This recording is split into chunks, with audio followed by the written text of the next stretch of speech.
My name is Darren Daly, and welcome to episode 20 of the Basketball Soapbox. In this one, I'll be going over the Donovan Mitchell trade, how that impacts the Cavs, how I think the Knicks dodged a bullet in this one, and how Utah plays a part in this, but also how it impacts the Eastern Conference, because I think that's very important.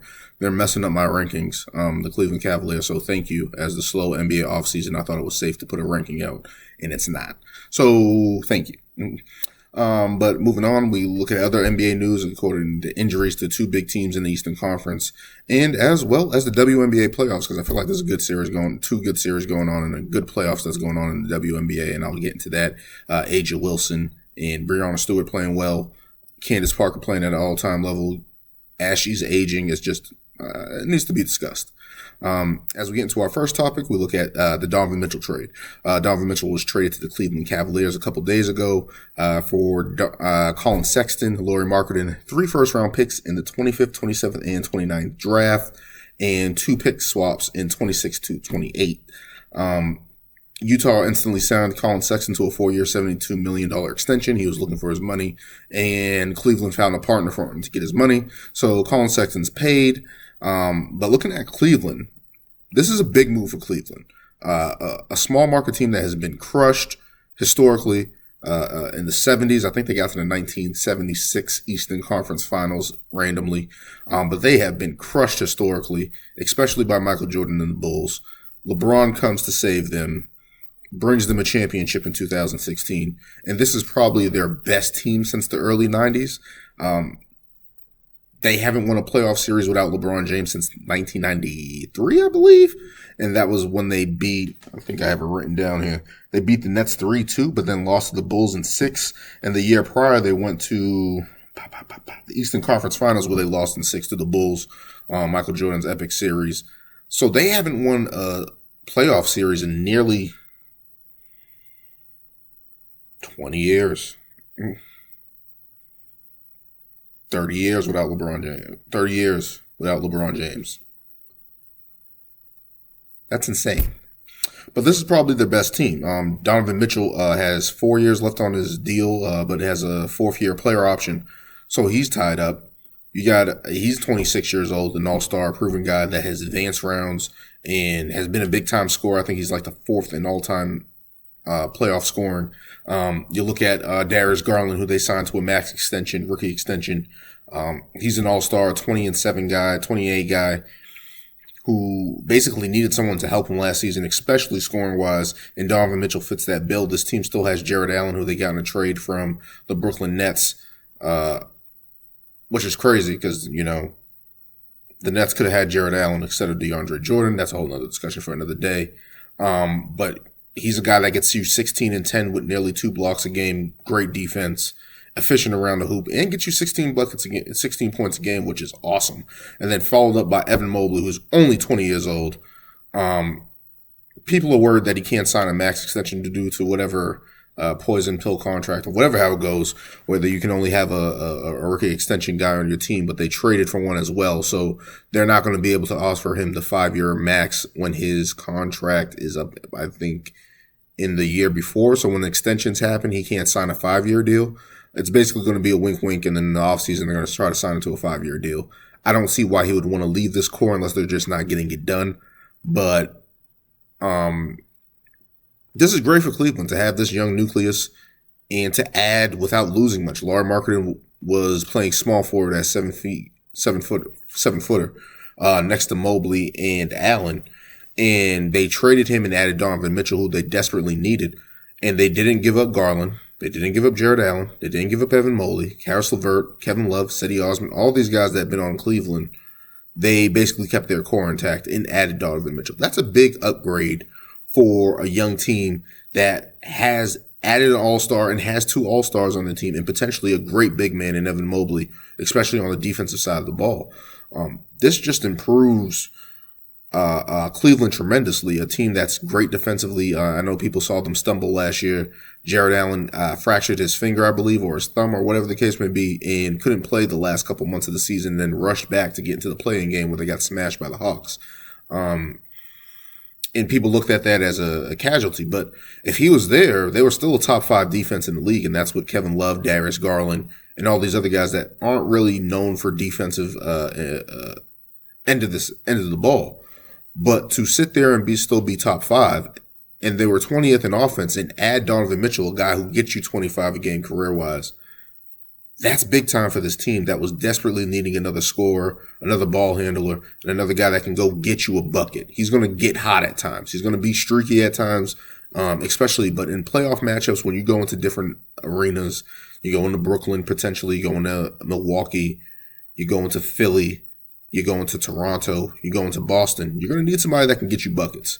Donovan Mitchell has done that in his career, and to be paired with Darius Garland, who's a promising young player who's going to be a continual all-star, it's just awesome to see Cleveland do this. And when you look at their bench, they still have Kevin Love, Karis LeVert, Cedi Osman, Ricky Rubio, Robin Lopez, who they added, and Isaac Okoro, who they basically just need to be a spot-up shooter. They basically just need him to knock down some buckets. That's it. If he's able to knock down his shots, they're in pretty good position, team-wise, and especially with the 3-and-D guy that Okoro could potentially be. If he is able to knock down his shot, this team is going to be scary. And they're already scary. I have them as a top 4 seed in the Eastern Conference.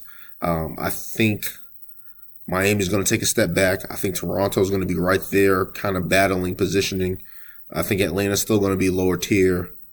Who else is there? And we just don't know what's happening with Brooklyn. Everyone's picking them Brooklyn to win the East and all this other stuff, and it's like we still don't know what's going to be of this team. Kyrie Irving's getting in the best shape of his life. Kevin Durant's going to come back. We already know what he brings to the table. But everything centers around Ben Simmons. If he's able to come back and play at a high level, especially defensively and playmaking for this team surrounded by scoring and shooters, you still have Joe Harris there. You still have Steph Curry there. So to add that with Kevin Durant and Kyrie Irving, that's potentially going to be an awesome team, but that's on paper. We still don't know what's happening with that. But do we know with Cleveland, they're a top 5 defense, and they just got better adding an all-star in Donovan Mitchell to do the Cleveland Cavaliers. I don't know what else you can ask for. I really don't know what else you can ask for. Moving on, and I think this is no one's talking about this. JB Bickerstaff has been an interim coach in Houston, interim coach in Memphis, and never really got to get his head coaching stamp of approval. And this is probably his best roster that he's ever had. And to get this opportunity for him, I think is just cool. He's Bernie Bickerstaff's son. He's been a NBA lifer as an executive and coach and stuff like that. So to see JB Bickerstaff get this opportunity with a young team in Cleveland, growing like this and seeing the potential of this team, I don't see a downside to this. They have built this perfectly, constructed this perfectly. To give up those draft picks, realizing we have a young core intact, let's try to go for it now. Let's try to add an all-star and continue to build this and not lose anything bench-wise. Lauri Markkanen's a 7-footer that was playing for them and went to Utah, and he's a 15-point-per-game scorer, but just for the Cavs, they needed an extra layer of scoring and a boost of scoring, and Donovan Mitchell brings that for them. Also giving up Colin Sexton. I think he only played 11 games for them. Colin Sexton's a nice player, but just didn't fit with Cleveland, and we just wonder if Darius Garland was going to be able to grow next to a Colin Sexton. And we saw last season when Colin Sexton wasn't there, Darius Garland was able to take his game to the next level and the Cavs to the next level and give them some type of hope offensively. But now adding Donovan Mitchell, I'm not saying they're going to make the Eastern Conference Finals. Maybe they get to the second round this year, but the potential growth of this team, as their core is so young, Darius Garland being 23, Jared Allen 24, and Evan Mobley 20, as I touched on, to see the potential growth of this with Donovan Mitchell getting older and still young, still healthy, he can potentially be the second best player, third best player, depending on the development of Evan Mobley. That's crazy to think about, and especially looking at Donovan Mitchell's past, playing in Utah, not really having much outside of Rudy Gobert defensively, who raised their game defensively. They had Bogdanovich and Jordan Clarkson and Mike Conley, nice players, but nobody he can really rely on to elevate their game to take them over the top. So now to look here